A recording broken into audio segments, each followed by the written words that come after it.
मेरे प्यारे बच्चों, आपके YouTube चैनल क्लाइमेक्स कोचिंग में पुनः स्वागत है। आज मैं अपना फिजिक्स का पहला वीडियो लेकर के आया हूं, जिसमें मैं चिन्ह परिपाटी आप लोगों को पढ़ाऊंगा। अगर आप इस चिन्ह परिपाटी के बारे में जान जाते हैं तो आप फिजिक्स के बहुत से न्यूमेरिकल टाइप क्वेश्चंस, चाहे दर्पण सूत्र, आप सिर्फ आसानी से कर सकते हैं। इसलिए आपको इस वीडियो को ध्यानपूर्वक देखना होगा। और तो आइए हम लोग देखते हैं चिन्ह परिपाटी कि चिन्ह परिपाटी होता क्या है। उसके बाद हम लोग फिगर से समझेंगे। तो गोलीय दर्पण द्वारा किसी वस्तु का प्रतिबिंब कभी दर्पण के सामने बनता है तो कभी दर्पण के पीछे। इसलिए इन दो स्थितियों में अंतर स्पष्ट करने के लिए जिस परिपाटी की आवश्यकता होती है उसे चिन्ह परिपाटी कहते हैं। यानी हम जब आप लोगों को प्रतिबिंब पढ़ाए थे तो उसमें बताए थे कि प्रतिबिंब कभी दर्पण के सामने बनता है, कभी दर्पण के पीछे बनता है। तो इन दो स्थितियों में अंतर स्पष्ट करने के लिए जिस परिपाटी की आवश्यकता होती है उसी परिपाटी को चिन्ह परिपाटी कहते हैं। तो इस परिपाटी के अनुसार 5 पॉइंट मिलते हैं। इस 5 पॉइंट पे यानी 5 बिंदुओं पे आपको ध्यान देना होगा। तो यह टॉपिक आपको पूर्ण रूप से समझ में आ जाएगा। और यह टॉपिक समझ में आ जाता है तो आपको दर्पण सूत्र और न्यूमेरिकल टाइप जो भी क्वेश्चन होगा बनाने में आसानी होगा। तो पहला, इस परिपाटी के अनुसार पहला बिंदु होता है कि ध्रुव को मूल बिंदु मानकर सभी दूरियां मापी जाती है। ध्रुव को यानी आज फिगर में हम देखते हैं, जैसे ये दर्पण हो गया, क्या हो गया, दर्पण। जैसे मान लेते हैं अवतल दर्पण है, ये अवतल दर्पण हो गया। एम गैस अपर्चर हो गया यानी द्वारक हो गया दर्पण का। यहाँ से प्रिंसिपल एक्सिस होता है, मुख्य अक्ष हो गया, और इसके मध्य बिंदु में यहाँ पोल होता है, ध्रुव होता है। तो इसी ध्रुव को मूल बिंदु मानते हैं। क्या मानते हैं? मूल बिंदु। यानी ध्रुव को मूल बिंदु मानकर सभी दूरियां मापी जाती है। यानी मूल बिंदु इसमें क्या होगा? ध्रुव होगा। इसी को हम लोग मूल बिंदु कहेंगे और यहीं से सभी दूरियों को मापेंगे। जैसे दर्पण का सामने हो गया, ये दर्पण के पीछे हो गया। ऐसे अगर हम बढ़ाते हैं तो ये दर्पण के पीछे वाला भाग आ गया। तो आइए देखते हैं दूसरा पॉइंट। आपतित प्रकाश की दिशा में मापी गई दूरियां धनात्मक होती है। यानी आपतित जो किरण दर्पण की तरफ आती है उस किरण को आपतित किरण कहते हैं। जैसे यह किरण हो गया आपतित, तो आपतित किरण की दिशा में यानी इस दिशा में, तो इस दिशा में अगर जाते हैं तो दर्पण के पीछे जाते हैं, ये दर्पण के पीछे हो गए, यह धनात्मक होगा। क्या होगा? धनात्मक यानी प्लस होगा। दूसरा पॉइंट होगा आपतित प्रकाश के विपरीत दिशा में मापी गई दूरियां। तो ऐसे आपतित की दिशा हो गया विपरीत, ऐसे उल्टा हो जाएगा। यानी इधर अगर हम आते हैं तो इधर जो है ऋणात्मक होगा। यानी दर्पण के इस अवतल दर्पण में सामने का भाग जो होगा क्या होगा? ऋणात्मक। यानी इसको माइनस से डिनोट करते हैं। तो चिन्ह परिपाटी का दूसरा पॉइंट हम लोग समझ लिए, तीसरा पॉइंट भी समझ लिए। चौथा पॉइंट क्या कहता है कि मुख्य अक्ष के ऊपर, यानी मुख्य अक्ष हो गया, इसके ऊपर ये वाला भाग हो गया, मुख्य अक्ष के ऊपर लंबवत मापी गई दूरियां धनात्मक होती है। यानी इसके ऊपर अगर हम जाते हैं ऐसे, तो ऊपर जाते हैं तो ये प्लस होगा। फिर पांचवा पॉइंट कह रहा है कि मुख्य अक्ष के नीचे लंबवत सभी दूरियां ऋणात्मक होती है। यानी नीचे जब आएंगे, डाउन डायरेक्शन में आएंगे, तो यह दूरियां क्या होगी? ऋणात्मक होगी। यानी अगर किसी वस्तु को हम यहाँ रखते हैं, ऊपर की तरफ रखते हैं, तो यह इसका पॉजिटिव मान देगा, धनात्मक देगा, और उसी का यदि प्रतिबिंब नीचे की ओर बनता है तो यह ऋणात्मक देगा। यानी ये चिन्ह परिपाटी हो गया। अगर एक परिपाटी आपको समझ में आता है तो आगे आप दर्पण सूत्र आसानी से समझ जाइएगा। और जो है अभी हम इसके बाद दर्पण सूत्र बताऊंगा। चिन्ह परिपाटी के बाद अब हम लोग देखेंगे दर्पण सूत्र। तो दर्पण सूत्र होता क्या है? दर्पण सूत्र 1/v + 1/u = 1/f होता है, जहां v प्रतिबिंब दूरी है, u वस्तु दूरी है और f क्या है? फोकस दूरी है। तो दर्पण हम लोग गोलीय दर्पण 2 प्रकार के पढ़े थे, एक अवतल दर्पण और दूसरा उत्तल दर्पण। तो पहले अवतल दर्पण में सिद्ध करेंगे कि अवतल दर्पण में सिद्ध करें 1/v प्लस 1/u बराबर 1/f। तो हम लोग एक अवतल दर्पण लेंगे, माना कि m और m डैश का क्या है, अवतल दर्पण है। m और m डैश का कौन दर्पण है, अवतल दर्पण है। तो इसका लैंग्वेज है, आप लोग मेरा वीडियो का आवाज सुन करके लिख सकते हो कि माना कि m डैश का एक अवतल दर्पण है जिसके प्रधान अक्ष PC पर एक वस्तु AB इस प्रकार रखा गया है कि इसका प्रतिबिंब A dash B dash focus और केंद्र के बीच बना है, फोकस और केंद्र के बीच बना है। साथ ही N को Q पर लंबवत मिलाया, N को Q पर लंबवत मिलाया तथा यहाँ माना कि वस्तु दूरी PA बराबर U, यानी जो वस्तु है इसका पोल से यानी ध्रुव से A के बीच की दूरी वस्तु दूरी होगा जिसे PA कहेंगे और U से सूचित करेंगे। प्रतिबिंब दूरी यानी प्रतिबिंब A डैश B डैश बना हुआ है, तो मूल बिंदु हम लोग ध्रुव को मानते हैं, तो ध्रुव से PA डैश की दूरी को हम लोग प्रतिबिंब दूरी कहेंगे जिसे PA डैश से सूचित करते हैं, अर्थात PA डैश बराबर V। तथा फोकस दूरी यानी ध्रुव से F के बीच की दूरी को फोकस दूरी कहेंगे, तो फोकस दूरी को PF से सूचित करते हैं, यानी PF equal to small f। तो ये हो गया आपका, हम लोग एज्यूम कर लिए यानी मान लिए। अब प्रमाण देखेंगे, यहाँ देखिए त्रिभुज बन रहा है ABC और एक त्रिभुज बन रहा है A dash B dash C। तो इस और इस त्रिभुज में देखेंगे, अगर इसको हम समरूप कर देते हैं तो इसकी भुजाएं अनुपातिक हो जाएंगी, इसकी भुजाएं क्या हो जाएगी, अनुपातिक हो जाएंगी। तो उसी का प्रमाण हम लोग देखेंगे कि त्रिभुज ABC तथा त्रिभुज A dash B dash C में, यानी कोण ACB, कोण ACB यह कोण ACB तथा कोण A डैश C और B डैश यह दोनों का मुख मिला हुआ है, तो यह समूह कोण कहलाएगा। कौन कोण कहलाएगा, समूह कोण, और समूह कोण आपस में बराबर होते हैं, इसलिए यहां लिखे कोण ACB बराबर कोण A डैश C और B डैश शीर्षाभिमुख कोण से आपस में क्या है, बराबर है। फिर कोण BAC यानी यह कोण और कोण BA डैश C यह कोण लंबवत है, 90 डिग्री है, इसलिए कोण BAC बराबर कोण A dash B dash A dash C समकोण से ये दोनों आपस में क्या होगा, बराबर होगा। और ये दो किसी त्रिभुज के दो कोण यदि आपस में बराबर हो तो तीसरा कोण भी अपने आप आपस में क्या हो जाता है, बराबर हो जाता है, इसलिए कोण ABC बराबर कोण A dash B dash C हो जाएगा। इस तरह यह त्रिभुज ABC समरूप त्रिभुज A dash B dash C होता है, अतः इसकी भुजाएं समानुपातिक होगी, यानी इसकी संगत भुजा यह है तो AB बटा A डैश B डैश और इसकी संगत भुजा A डैश C है, इसलिए यहाँ AB बटा A डैश B डैश बराबर AC बटा A डैश C। और इसको इक्वेशन हम क्या मान लेंगे, फर्स्ट। अब यहाँ इसी प्रकार हम लिख सकते हैं कि त्रिभुज NQF और त्रिभुज A dash B dash F में यह कोण और यह कोण बराबर हो जाएगा, फिर यह कोण और यह कोण बराबर हो जाएगा, यानी इसी प्रकार। तो इसलिए लिख दिया गया इसी प्रकार NQF समरूप त्रिभुज A dash B dash F। तो NQ बटा A डैश B डैश अर्थात यह NQ बटा A डैश B डैश संगत है तो अनुपातिक हो गया, फिर बराबर QF बटा A डैश F, तो QF Q और F इसके संगत A डैश F हो गया, तो QF बटा A डैश F ये आपस में क्या हो गए, बराबर हो गए। या हम इसको लिख सकते हैं, NQ को लिख सकते हैं AB, NQ को क्या लिख सकते हैं, AB लिख सकते हैं, क्योंकि यह समानांतर भुजा है। अब समानांतर भुजा की सभी दूरियां आपस में क्या होती है, बराबर। यहाँ हमने पोस्ट में डाल दिया है कि NQ बराबर क्या होगा, AB होगा, क्योंकि समानांतर है, दो समानांतर रेखाओं के बीच की दूरियां सभी जगह आपस में क्या होती हैं, बराबर। इससे NQ की जगह हम लिख सकते हैं AB, इससे AB बटा A डैश B डैश बराबर QF बटा A डैश F। यदि बिंदु Q बिंदु P के निकट हो तब, यानी यह Q बिंदु P के निकट हो जाए तो QF बराबर क्या हो जाएगा, PF।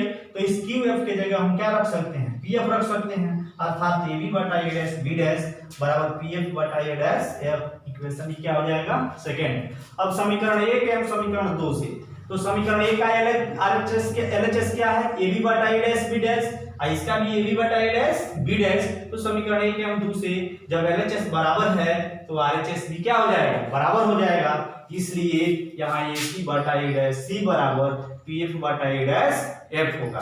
अब जो है AC को हम लोग लिख सकते हैं इस दूरी के पक्ष में, तो कैसे लिखेंगे, तो AC को PA माइनस PC लिख सकते हैं। फिगर में देखिएगा PA यानी PA माइनस PC, अगर PA में से यहाँ तक के दूरी में से यह दूरी घटा देते हैं तो यह AC बचेगा, इसलिए यहाँ लिखा गया PA माइनस PC।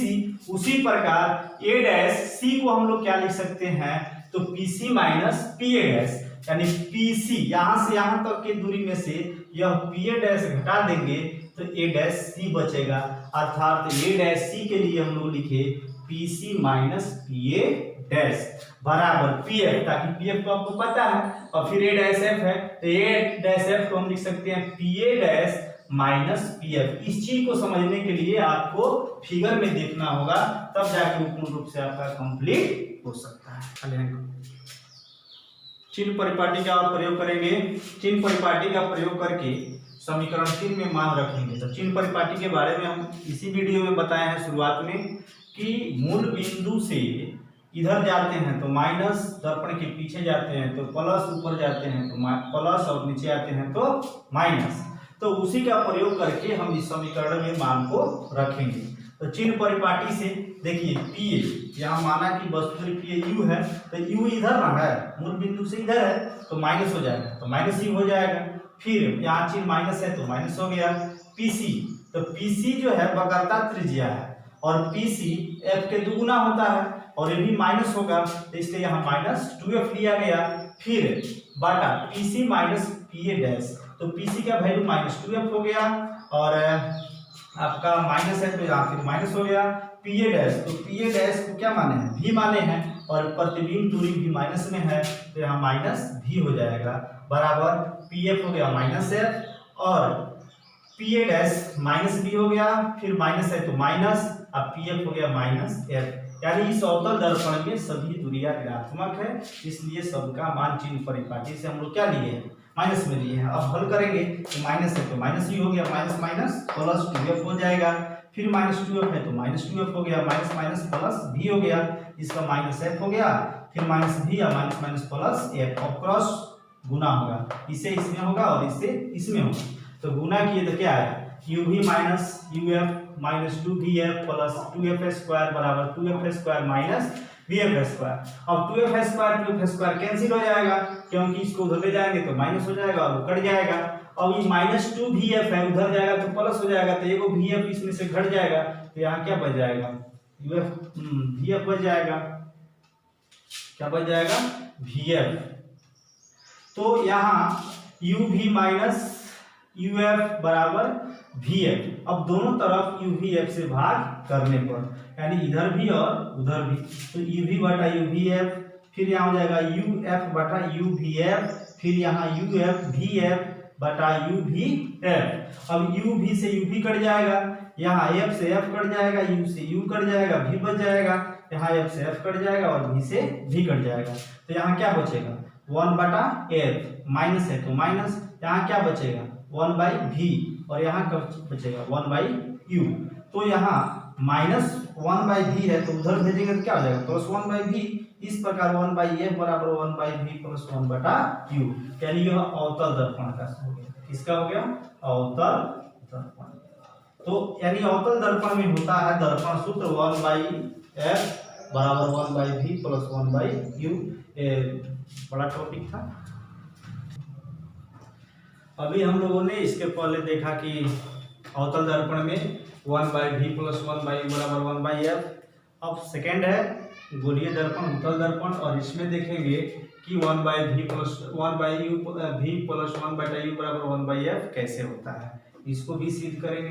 तो कुछ लैंग्वेज होता है इसमें लिखने के लिए, तो इस फिगर को देख करके भी आप लैंग्वेज को लिख सकते हो, या मैं वीडियो में बोल दे रहा हूँ, अगर चाहोगे तो वीडियो को सुन करके, आवाज़ को सुन करके और लैंग्वेज को लिख सकते हो, नहीं तो फिर एक बुक का सहारा लेकर के भी आप इसे देख सकते हैं। लेकिन मेन चीज़ है इसको हमको प्रूफ करना है, तो लैंग्वेज तो मायने नहीं रखता है, लेकिन हम डायग्राम से देखेंगे कि कैसे 1/v + 1/u बराबर 1/f होता है। आगे देखते हैं।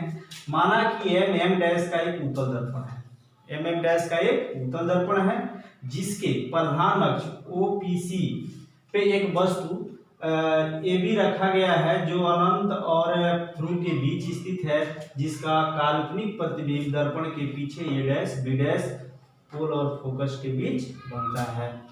तो यहाँ माना गया है कि माना कि वस्तु की दूरी PA बराबर U, प्रतिबिंब दूरी PA डैश B, फोकस दूरी PF बराबर F तथा वक्रता त्रिज्या PC बराबर 2F। अब हम यहाँ डायग्राम में देखेंगे कि यहाँ त्रिभुज बन रहा है ABC, यानी बड़ा त्रिभुज बन रहा है ABC और A dash B dash C। अगर इसमें आपको समझ में नहीं आता है तो एक छोटा सा यहाँ हम डायग्राम बना रहे हैं, इस चीज को आप देख लीजिए, इस टाइप का त्रिभुज आपको समझ में आ जाएगा। जैसे यहाँ ABC एक त्रिभुज हो गया और इसी में एक त्रिभुज बना है A dash B dash C। तो इस त्रिभुज की बात हो रहा है, यहाँ भी है ABC और जो है A dash B dash C। तो इस त्रिभुज में यहाँ देखिए कोण ACB, यानी कोण ACB यहाँ लिख दिए हैं। कोण ACB बराबर कोण A डैश C और B डैश उभयनिष्ठ है, और कोण BAC बराबर कोण B dash A dash C 90 degree है। यानी इस कोण की बात हो रहा है, यह कोण और यह कोण 90 डिग्री है। तो कोण समरूपता से हम जानते हैं कि यदि किसी त्रिभुज के दो कोण अगर बराबर हो तो कोण समरूपता से वह त्रिभुज समरूप होता है, अर्थात त्रिभुज ABC समरूप त्रिभुज A dash B dash C। तो इसलिए इनकी भुजाएं क्या होगी, अनुपातिक होंगी, अर्थात AB बटा A डैश B डैश बराबर AC बटा A डैश C।